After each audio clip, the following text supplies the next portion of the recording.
오늘 우리에게 허락하신 말씀은 시편 1절에서 18절인데요. 저희는 1절에서 14절까지 읽겠습니다. 시편 1절에서 14절입니다. 여호와여 어찌하여 멀리 서시며 어찌하여 환난 때에 숨으시나이까.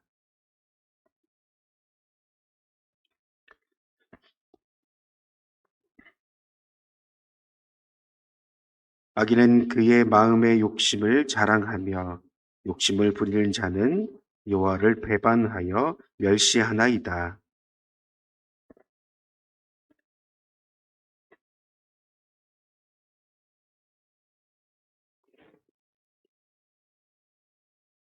그의 길은 언제든지 견고하고 주의 심판은 높아서 그에게 미치지 못하오니 그는 그의 모든 대적들을 멸시하며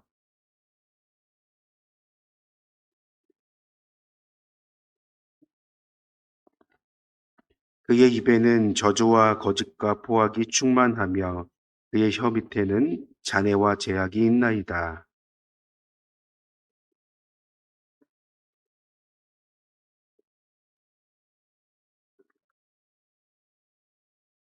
사자가 자기의 굴에 엎드린 같이 그가 임밀한 곳에 엎드려 가련한 자를 잡으려고 기다리며 자기 그물을 끌어당겨 가련한 자를 잡나이다.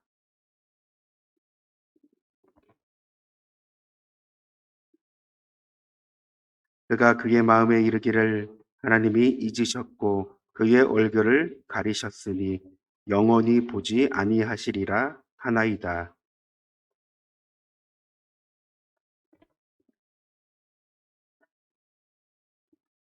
어찌하여 악인이 하나님을 멸시하여 그의 마음에 이르기를 주는 감찰하지 아니하리라 하나이까.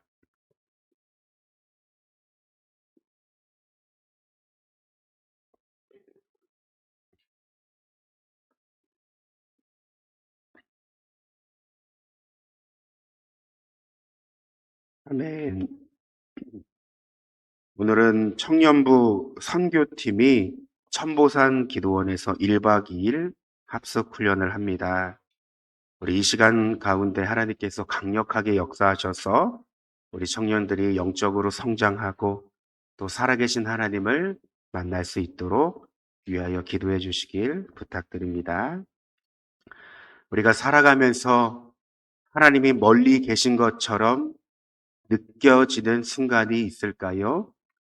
여러분 기도했지만 아무런 응답이 없을 때, 눈물로 간구했지만 상황은 여전히 변하지 않을 때, 하나님, 왜 아무런 응답이 없으십니까? 왜 이 일만큼은 막아주지 않으셨습니까? 왜 하나님 저를 그대로 내버려 두셨습니까? 여러분 신앙생활을 오래 한 사람일수록 오히려 이런 질문이 더 많습니다. 왜냐하면 하나님을 믿지 않는 사람은 하나님께 묻지 않습니다. 그러나 하나님을 믿는 사람은 이해되지 않는 현실을 가지고 하나님께 나아가기 때문입니다. 오늘 시편은 바로 그 현실 속에서 나온 기도입니다. 우리 1절 말씀을 다시 한번 읽겠습니다. 여호와여 어찌하여 멀리 서시며 어찌하여 환난 때에 숨으시나이까. 여러분 이 말씀은 불신앙의 고백이 아닙니다. 오히려 하나님을 믿기 때문에 드리는 탄식입니다. 시인은 하나님이 계시지 않는다고 말하는 것이 아닙니다. 하나님이 너무 멀리 계신 것처럼 느껴진다고 고백하는 것이죠. 바로 이해할 수 없는 현실 앞에서 하나님께 질문하는 것입니다. 여러분 우리도 그렇지 않나요? 우리가 아무리 기도를 해도 아무 일도 일어나는 것 같지 않고 변하지 않는 현실을 바라보며 때론 하나님이 침묵하시는 것처럼 느껴질 때가 있습니다. 바로 시인이 경험했던 마음과 동일한 마음입니다. 자, 그렇다면 시인은 어떤 상황 가운데 있길래 이렇게 탄식하며 기도하는 것일까? 우리가 본문 전체를 살펴보면 악인들이 의인을 제압하고 있고 힘없는 사람들이 짓밟히며 하나님의 공의를 비웃는 모습들이 등장합니다. 바로 저희가 읽은 2절부터 11절까지의 모습인데요. 한마디로 시인의 눈에는 하나님의 공의보다 악인의 힘이 더 크게 보였던 것입니다. 그런데 여러분, 우리가 살아가는 현실도 크게 다르지 않습니다.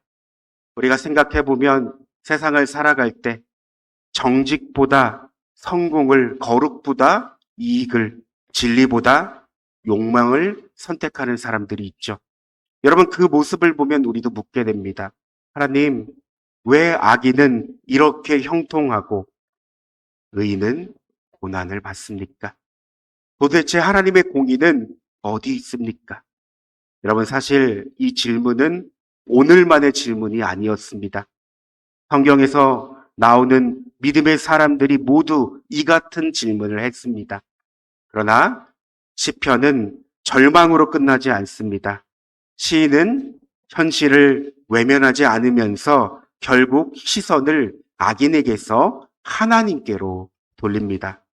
눈에 보이는 현실은 악인이 강할지라도 눈에 보이지 않는 하나님의 통치는 여전히 흔들리지 않기 때문이죠. 여러분, 우리 쭉 넘어가서 12절 말씀 우리 함께 읽겠습니다. 시작. 여호와여 일어나옵소서. 가난한 자들을 잊지 마옵소서. 1절에서 11절까지의 분위기와 반대되는 분위기가 12절부터 시작됩니다. 여기에서 일어나옵소서라고 하는 말은 히브리어로 쿰이라고 합니다. 뜻은 전쟁을 위해 일어나다, 행동하다, 구원하기 위해 일어서다라는 뜻입니다. 그러니까 사실 여러분, 상황은 변하지 않았습니다.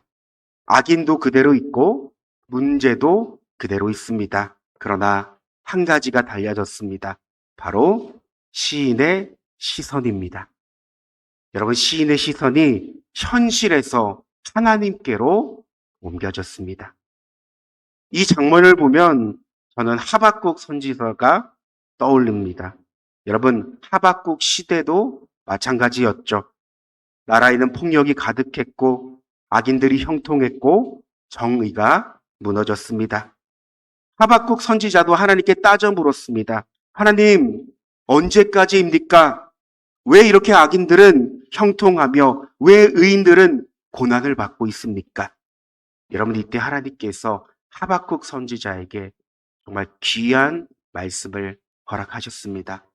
보라, 그의 마음은 교만하며 그 속에서 정직하지 못하나 의인은 그의 믿음으로 말미암아 살리라.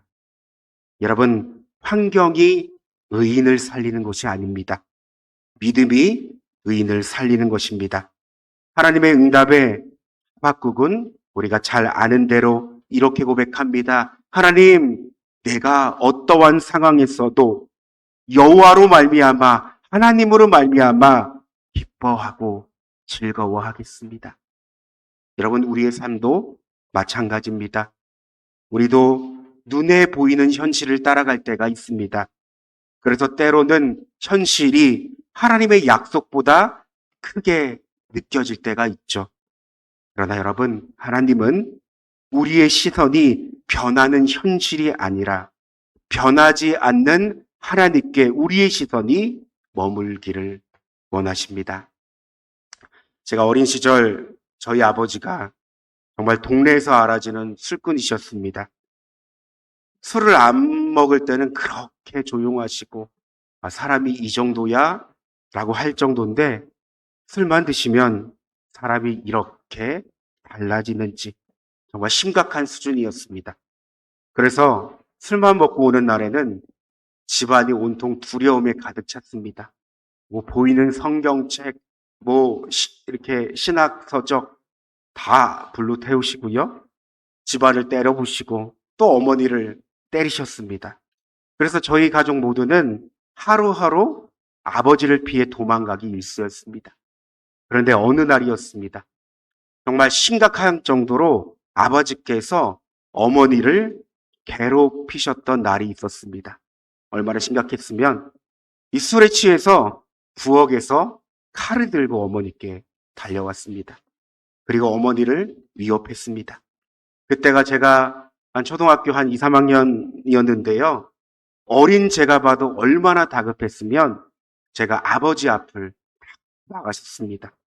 그리고 온 동네가 떠나가도록 외쳤습니다. 살려주세요. 제발 도와주세요. 여러분 정말 간절히 외쳤습니다. 그런데 1시간이 지나고 2시간이 지나도록 아무도 오지 않았습니다. 그날 밤 저에게 이 시간은 너무나 지옥 같은 밤이었습니다. 당연히 기적도 일어나지 않았습니다. 아무도 찾지 않던 밤, 하나님도 계시지 않았던 것 같습니다. 그 어린 시절의 그 시간이 너무나 제게 충격이어서 사실 청년 때까지 그 상처와 아픔이 따라다녔습니다. 그런데 시간이 지난 후 이 하나님께서 저를 너무나 불쌍히 여기셨나 봐요. 저를 복음 앞에, 말씀 앞에 부르셨습니다. 그리고 이 부분에 대해서 치유하기를 원하셨습니다. 그때 제가 기도하면서 하나님께 물었습니다. 하나님, 왜 그때 저를 도와주시지 않으셨나요? 왜 그때 제가 그렇게 부르짖었는데 왜 침묵하셨나요? 왜 그때 저와 함께하지 않으셨나요? 그렇게 하나님께 원망을 쏟아냈습니다. 그런데 한참을 기도하다 보니까 하나님께서 마음에 이런 감동을 주셨습니다. 나도 그날 너와 함께 있었단다. 너와 같이 울었고 너와 같이 아파했단다. 여러분 그 순간 깨달았습니다. 하나님이 안 계셨던 것이 아니라 제가 보지 못했을 뿐 하나님은 저를 떠나지 않고 함께 계셨던 것입니다. 사랑하는 여러분, 우리는 살아가며 때때로 기적을 원합니다. 하나님의 역사하심을 원하죠. 문제가 바로 해결되기도 원합니다. 그러나 하나님은 언제나 기적만으로 우리를 인도하지 않습니다. 때로는 침묵 가운데, 때로는 오랜 기다림 가운데, 때로는 눈물 가운데 우리의 믿음을 자라게 하십니다. 그래서 시편 오늘 우리가 읽었던 이 본문, 이 시인의 마지막 고백이 정말 달라지는 것을 볼 수 있습니다. 처음에는 하나님 왜 멀리 계십니까? 라고 탄식했던 이 시인의 고백이요. 여러분 14절 말씀 한번 볼까요? 14절에 이렇게 기록되어 있습니다. 주께서는 보셨나이다. 17절로 쭉 내려가서 또 이렇게 고백하고 있습니다. 여호와여, 주는 겸손한 자의 소원을 들으셨사오니. 여러분 환경은 바뀌지 않았습니다. 그러나 시인이 하나님을 그의 인생 가운데 깊게 경험하고 또 하나님이 함께 계시다는 사실을 비로소 깨닫게 된 것입니다. 여러분 생각해 보면 예수님도 십자가 위에서 외치셨습니다. 나의 하나님, 어찌하여 나를 버리셨나이까? 여러분 십자가는 하나님께서 침묵 속에서 가장 크게 일하신 사건입니다. 바로 그 침묵 속에서 인류의 구원 역사를 이루고 계셨기 때문입니다. 사랑하는 성도 여러분, 오늘 우리의 삶이 이해되지 않는 현실을 살아갈 때가 있죠. 어쩌면 기도해도 변하지 않는 문제가 있을 수도 있습니다. 그래서 주님이 때론 침묵하시는 것처럼 느껴질 때가 있습니다. 그런데 여러분, 우리가 성경을 보고 또 선하신 하나님이 누구인지를 알게 되면 하나님은 침묵 가운데 하나님의 부재가 아니라 하나님의 신실하심을 배우는 시간임을 우리는 깨닫게 됩니다. 여러분, 우리는 그 신실하심 속에서 오늘을 살아내고 내일을 살아갈 것입니다. 그리고 마침내 영원한 하나님의 나라를 누리게 될 것입니다. 오늘도 그 하나님을 바라보며 우리의 시선이 이 땅이 아닌 하늘의 시선을 두고 살아갈 수 있는 저와 여러분이 되길 소망합니다. 우리 함께 기도하겠는데요. 하나님, 우리의 시선이 현실을 넘어 하나님을 바라보게 하소서. 여전히 우리의 삶에서 역사하시고 함께 하시는 하나님을 경험하게 하소서. 우리 함께 주님의 이름을 한번 부르고 다 함께 오늘 말씀을 생각하면서 기도하겠습니다. 주여